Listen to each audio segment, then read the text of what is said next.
કળી કાળની અંદર જે માણસ લુચ્ચો હશે એ જ ડાયો ગણાશે. જેને કપટ કરતા આવડતું હશે એ જ સર્વગુણ સંપન્ન હશે. જેની પાસે ધન હશે એને જ લોકો પૂછીને કામ કરશે. પછી ભલે બુદ્ધિ ન હોય એની પાસે, ધન છે ને. આ કળિયુગનું લક્ષણ છે.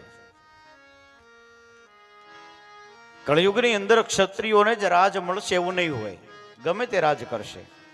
જેને ચળ કપટ કરતા આવડતું હશે જેને એ જ લોકો રાજ કરી શકશે. આમ કળિયુગનું વર્ણન બતાવ્યું. કળિયુગના માણસો માત્ર પેટ ભરા થઈ જશે. હા, બીજાનું જરા નહીં વિચારે, બીજા જીવનું પર નહીં વિચારે. પોતાનું સારું થતું હશે ને બીજાનું અહિત થતું હશે ને તો બીજાનું અહિત કરીને પોતાનું સારું કરશે. આ કળિયુગના માનવીનું લક્ષણ છે.